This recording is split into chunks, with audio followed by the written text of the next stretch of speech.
Hey y'all, welcome back to Dr. Yeti Real Estate. It is your favorite real estate agent, Dr. Yeti, and I am back with yet another educational video. So today, y'all, I wanted to go over something that I wish I had, information that I wish I knew about before I purchased my first home. Let me give you a quick background story, okay? Before I first purchased my first home, I had so many documents to sign. I'm talking loan estimate, I'm talking just contracts back to back to back. And I remember saying to myself, okay, before I sign my life away, let me sit down and look through these contracts to make sure that everything is right, is correct. I'm paying for what I'm supposed to be paying for and all these things. Well, the moment I sat down to look at the contract, I was shooketh, okay? Because I had no idea what I was looking at. And I really did try, but I didn't understand what I was looking at. And it was so overwhelming. And I had to say to myself, you know what? Let me just go ahead and sign these contracts. It is what it is. I have the money in my bank account, so I'm going to be fine.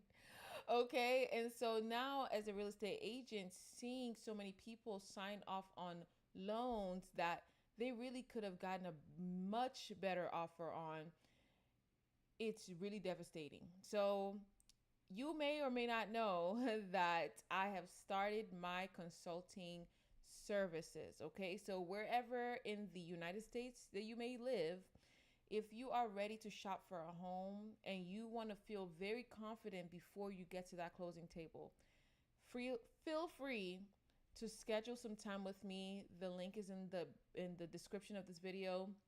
But I do talk about how to help people shop for homes. I don't want you to buy a house and have no idea what you're working with, okay? So, my first client reached out to me and she was interested in purchasing a first home with a new construction property, okay? She was working with the builders and the lenders of the builders to purchase this home. So she wasn't using her own lender. And she received her loan estimate sheet and she wasn't really sure what she was looking at. She was feeling very, very overwhelmed. And she started getting cold feet because she was like, I'm not sure if this is a good idea for me to purchase this home. After she said that, I was like, okay, let us get this sorted out because I don't want anyone to purchase a home and have cold feet. I want you to go into home ownership with so much knowledge that you know what you are doing. Okay. So much confidence knowing that I am buying a house that I can afford. I'm paying for the things that I want to pay for. And after closing, I can afford to keep this house. Right. But you won't know if you don't do the right things. Now, before I get into this document, which is a loan estimate sheet, I wanted to let you know she was going through a new construction property and all of these things are happening. I told her, even if this is what they're approving you for, make sure you do your own due diligence for yourself in terms of budgeting. Just because you're approved for this house doesn't mean you can afford it, right? And so you need to budget on your own. The lender doesn't know what your bills look like, your day-to-day life looks like. They just know how much you're making and how much you owe. So if you're spending $4,000 a month on a house that you really can comfortably only spend $2,000 a month, you're already signing up to be house poor before you even know it, because that mortgage payment is not going to stay the same for the entire 30-year duration of that loan. But I digress. That's a whole different story for a different day. But let's get into this document. I'm going to have to put my glasses on for this because I want to make sure that everything is in alignment. One moment, y'all.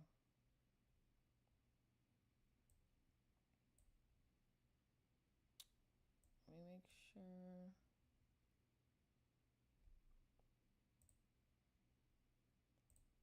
Okay.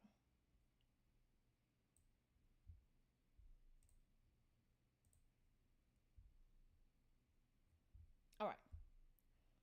So let's switch screens, okay? So you want to know what the loan estimate is. When you sign on with a lender, you're most likely going to get a document called a loan estimate. This loan estimate is showing you what you are paying for. At the closing table, what are you paying for? Whoops, sorry, y'all. It's showing you at the closing table what exactly is it that you are paying for. Okay, so the first thing I want you to pay attention is make sure that the spelling of your name is right. Every information on this document is right. The price of this property that you're spending on is right.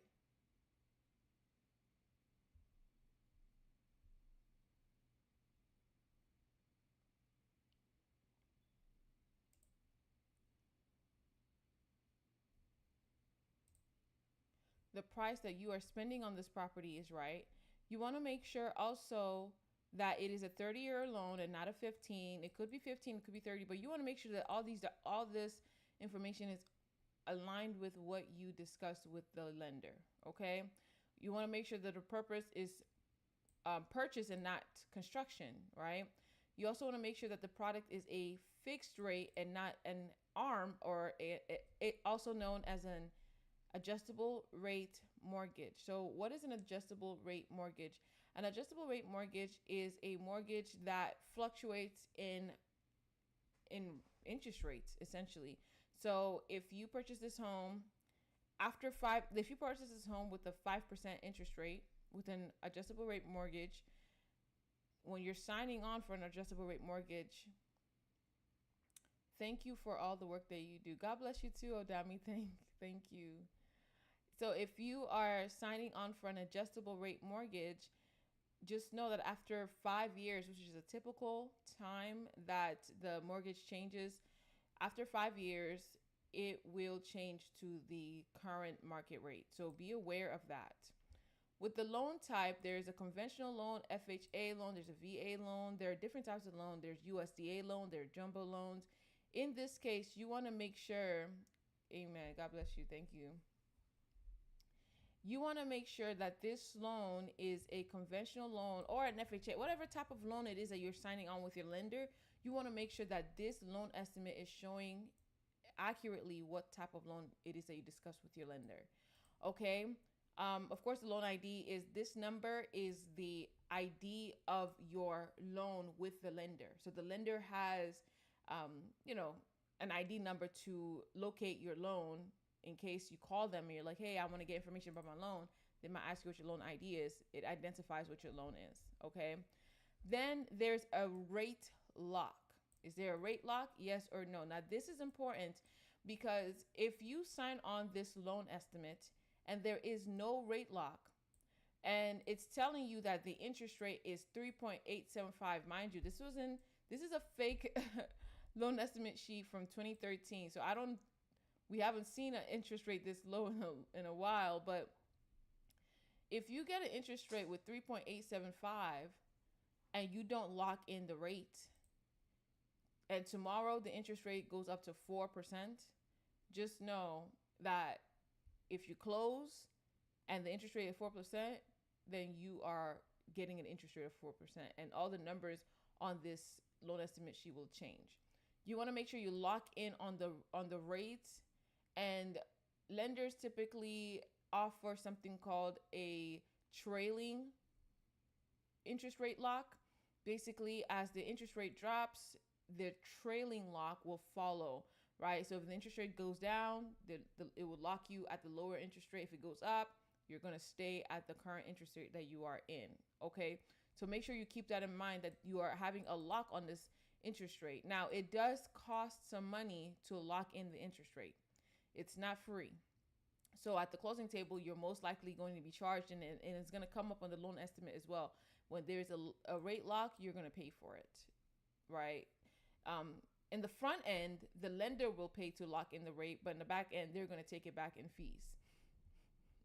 Okay, so now make sure that your loan amount makes sense. This says $162,000. If the sale price of the house is $180,000, that means most likely you're putting down $18,000 on this house to drop down the loan amount to $162,000. Mind you, this is 2025. I haven't seen, well, I have seen houses this price in Atlanta, $180,000, but it might not be an ideal property for you to move in directly. You might have to do some work in it. It might be a sketchy neighborhood. So those are things that you got to keep in mind. But anyway, so this is a 3.875% interest rate, right? It says, can this amount increase after closing? Of course, the loan amount is not going to change because the home price is not going to change, right? Unless you negotiate some things before you close on the house. But 9 times out of 10, it's not going to change. Interest rate is not going to change. Why? Because you've already locked in the interest rate, right? But it could say yes if you did not lock in the interest rate. But in this case, the interest rate is locked. So therefore, you don't have to worry about the interest rate changing. Now, I want to ask the viewers, are you able to see my screen? Does it look clear? Can you hear me? How is everything sounding? Okay, moving forward. Principal and interest. Now, your principal and interest is how much you're spending every single month on the loan amount plus the interest. So the loan amount is divided by 30 years, and that number is divided by 12 months, right? Because you have a loan that's stretched out to 30 years, and you have to break it down to paying it every single month. So that is your monthly principal interest. This is not what you're spending every month. Now, I want you to realize that your mortgage consists of your principal, your interest, your taxes, and your insurance. So this amount is going to be added to your taxes and your insurance. So keep that in mind. So now there's something called a prepayment penalty. A prepayment penalty. This is something you should pay attention to. What is a prepayment penalty? Essentially, it's a penalty that your lender puts on your loan if you decide to pay your loan earlier than the agreed upon date. So in this case, does this loan have these features? Yes, there is a prepayment penalty as high as $3,240 if you pay off the loan during the first 2 years. So they want you to have this loan for at least 2 years before you sell it. Not sell it, before you pay off your loan. Okay? Now, a balloon payment. What is a balloon payment? A balloon payment basically is saying, if this says yes, it will also have a note on the side of it similar to this and a prepayment penalty that says something along the lines of, after the first 2 years, you have to pay the entire $162,000 of the loan. So if you've paid off, if you've only paid, after 2 years, you paid off $2,000 on your principal, then you would have to pay $160,000 in one go with a balloon payment. But obviously, this is a no. Typically, balloon payments are for like construction loans. That's why when you see like flippers, they want to hurry up and sell the house because after they buy the house and they fix it, they have to pay off the rest of the loan within a year, within 2 years, however long their agreement is on the balloon payment, sometimes within a few months. So you want to make sure that there is no balloon payment on your financed property. So now, projected payments. Now, these are payments that it has your principal, your interest, your mortgage insurance, and mind you, we've already calculated principal interest here every single month, and that's going to stay the same, right? This is going to stay the same for the entire 30 years of the loan. So in this case, for the first 7 years is the same, and then for the rest of the 30 years is the same, okay? Because it's your principal and your interest. Now, your mortgage insurance is additional, right? Your mortgage insurance, they already have, for the first 7 years, your mortgage insurance is going to be $82, but we don't know what it's going to be after 7 years. After 7 years, we don't know what your mortgage insurance is, so that's why there's a blank here, right? And it's different on every single loan estimate, okay? And remember, your mortgage insurance is only added to your loan estimate if and only if you put down less than 20% on an FHA or a conventional loan. That's when you have to worry about mortgage insurance. Estimated escrow.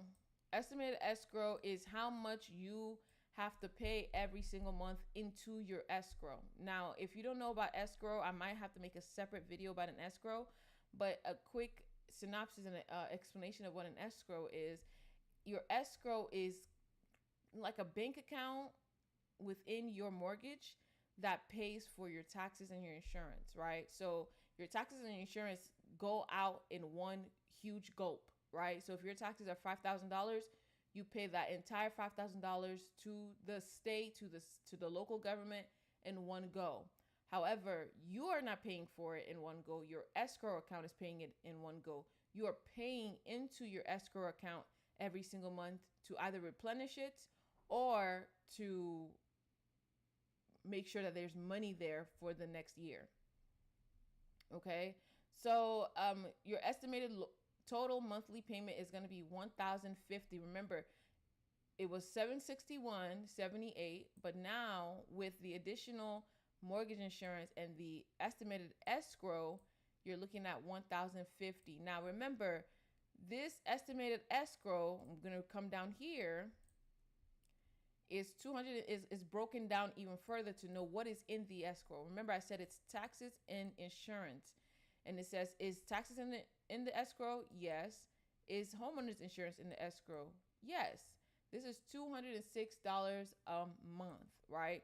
But remember, in this loan estimate, your homeowner's insurance, you haven't picked it yet. So you don't really know for sure what your homeowner's insurance is going to cost every month, but they're kind of giving you a ballpark of what it may cost every single month. Okay, so now let's scroll down to the costs at closing. So what is your estimated closing costs, right? Your estimated closing cost in this case is $8,054. And your estimated cash to close is $16,054. What's the difference? So your estimated closing costs in this case, it says that it includes the $5,672 in loan costs and $2,382 in other costs, right? And of course, $0 in lender credits. This is what you need to close. This is basically everything, not including your down payment. Your estimated cash to close is how much you need to bring to the closing table to make sure that you can actually buy the house. You need to have at least $16,000 to close on this. The thing about loan estimates is it's an estimate. So you might need more, you might need less. I haven't personally seen less, but you know, it does happen, right? Every real estate transaction is very different. So now let's go down to this. This is the most important. This is a breakdown of every single thing you're paying for, right? So this amount right here, this $16,000, it is breaking everything down for you. Breaking everything down for you to know what you're paying for. Everyone's closing cost details are going to be different. Your document is not going to look exactly like this, but the sections are going to be the same. Your origination charges, your services you cannot shop for, your services you can shop for, the total loan cost, all of these sections are going to be the same in your loan estimate sheet, but the information is going to be different. Okay. In this case, the origination charges, what are origination charges? This is what the lender is charging you for their services, right? They're charging you for the underwriting, they're charging you for the application, and they're charging you for the loan amounts, how much you're spending in points for this loan. Now, I want you to keep in mind, every single line in this section is going to be different for every single person, okay? So in this case, this person is spending $1,800 on origination fees, right? Which is pretty good. That's pretty good. Now, services you cannot shop for, right? So if you choose to go with this lender, you cannot shop for your appraisal fee. You cannot shop for your credit report fee. You cannot shop for your flood determination fee, your flood monitoring. You can't shop for these things if you choose to go with this lender, right? Sometimes you may even see something like your mortgage insurance premium on here if you are using an FHA loan. That would be on here because you can't shop for that, right? It's the FHA premium that FHA specifically is charging. That's a fee that FHA is charging. So that's something you cannot shop for. Now, you can shop for a lender and see if you can get prices different from this, but this is not something you can actually shop for. Okay. Now, the things that you can shop for, right? You can shop for anything title related. Anything title related, you can shop for. In this case, they're doing a survey.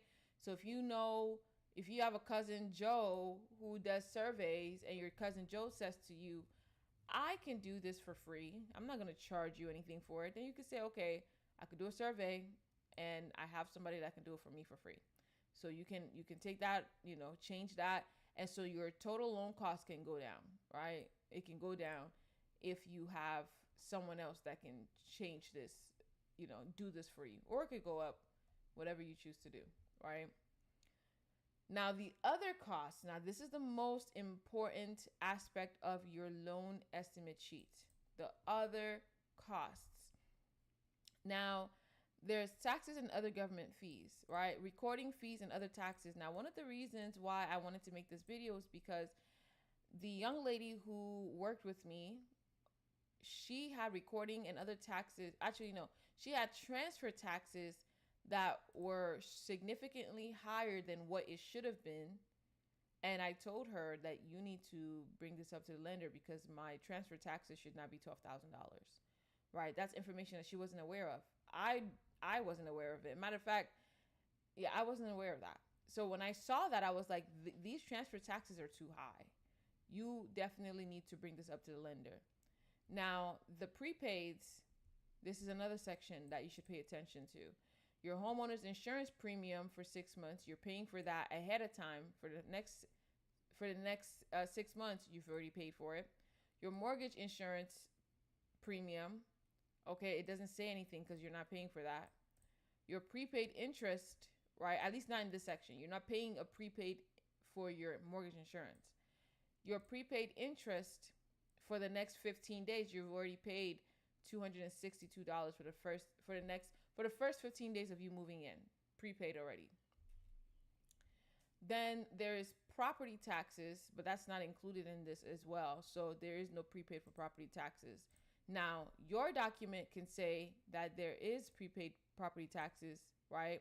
Your document can say that, but it doesn't necessarily have to be blank. Everyone's document is different, like I said earlier. Part G, which is the initial escrow payment at closing, right? So you have homeowners insurance, you have mortgage insurance, and you have property taxes. Remember that your escrow includes your insurance and your taxes. So in this case, there's two insurances, your mortgage and your homeowners insurance. If you don't know what the difference between mortgage insurance and homeowners insurance is what's added if you put down less than 20% on your home, which is a lot typically with the FHA and a conventional loan. And then if you have homeowners insurance, that's the insurance that you reach out to when there's something going on in your house. If there's something wrong in the house, you use your homeowner's insurance, okay? Then there's a title, which is other. The title, which is optional, owner's title policy, right? You don't have to get this. If you want to, you can. So that one is $1,000, okay? You don't have to get it. You can if you want to, okay? And that's in this case, okay? Now,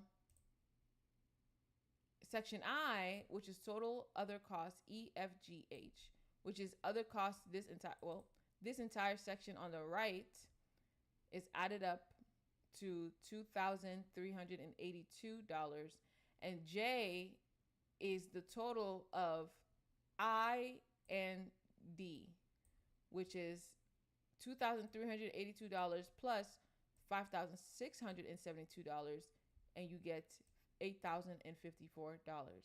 I hope that makes sense. And so now the calculating of the cash to close, your total closing cost is $8,054, which is mentioned here, D plus I, right? And then also mentioned here, up here. So this is kind of like a summary page, page 1, and then page 2 is the breakdown.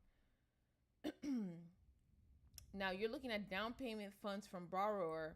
You paid $18,000, like I said. Remember, I said that your home is worth $180,000, but your loan is 162. Why is that? Because you've already put down $18,000 on your down payment. Now there's a deposit given to you of $10,000. My guess is the deposit comes from maybe the seller paying closing costs, right? So the seller decided to give you closing costs, so now you have $10,000 added to your cash to close, so you don't have to, instead of paying $26,000, you're paying $16,000 because there's a deposit added to your cash to close. Okay. So now scrolling down to this last page, which to me personally I think is very important, right? So if you want to know, so in the next, so it tells you what to look at, right? Comparisons. Use these measures to compare this loan with other loans. This is the important part. If you want to shop around for loans, you have to look at the comparisons page, right? Why is this important? Yes, people hear about the interest rate. Oh, this lender is giving me a 3% interest rate. This lender is giving me a 4%, 5% interest rate. But what are you really paying for compared to this other lender? This other lender might be cheaper. You might pay more in the front end, but in the back end, you're paying a lot less, right? So in 5 years, all right, in 5 years, you're spending a total of $56,000 is what you will have paid in principal, interest, mortgage insurance, and loan costs. So in 5 years, you would have paid $56,000. Okay. Out of that $56,000, you would have paid off $15,000 on your home, $15,773 to be exact, off the principal of your home, meaning the loan that you took of $162,000, out of that 162, in the next 5 years, you would have paid off $15,773 in the next 5 years. Look at the loan. When you compare lenders, you look at it and say, okay, if after 5 years, I've only paid $15,000, the other lender, they might be more expensive, but I would have already paid off $20,000. I don't know. So you have to look at those things. Now, your APR is also very important because a lot of times people look at interest rates. Oh, my interest rates is lower, it's 3%, it's 2%, blah, blah, blah. But your APR is important because your interest rate doesn't really tell you what your, let me even read it. Your costs over the loan term expressed as a rate. Okay, this is not your interest rate. So your APR, okay, is what you're paying on top of the loan, on top of the 162, or every month. Let's say your principal is every month, because it says 700 and something dollars of, so right here it says $761 is your principal and interest. And let's say out of this principal and interest, your principal is $400, right?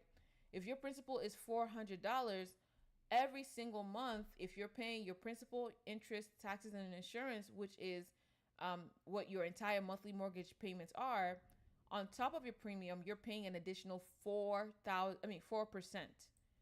An additional 4% on top of your premium. So you want to shop around for APRs, right? Another lender's APR might be closer to your interest rate. Typically, APRs are higher because it's not just an addition of your interest rate. It also includes your taxes and your insurance. So your APR on average would be around this price, right? So on top of your $400 principal, you're paying 4% additional on top of your loan. Now, your total interest percentage, TIP, is the amount of money that the lender will make from this loan. So it is the percentage. So if you're, let's see, it doesn't say on this document. Usually it will tell you the actual total interest that they're making. But if you are spending $180,000 $162,000 on this loan, this lender is going to make 69% of that amount in interest. Now, in this day and age, with interest doubling over 2%, I mean, no, over 3% more than this, right? Banks now are making up to 100%. So if you're buying a $500,000 house, just know that by the end of the 30 years of that mortgage, you have already spent over $1 million on that house. Because remember, the house is not just principal and interest, it also includes taxes and insurance. So if the bank is going to make 100%, just know that you're paying the bank, you're paying the local government, you're paying the government, and you're paying a company to insure your house. Okay? So now other things to pay attention to that, okay, yeah, maybe it's important, is appraisal, right? Appraisal fees are, is really not that much. It's typically around like $400.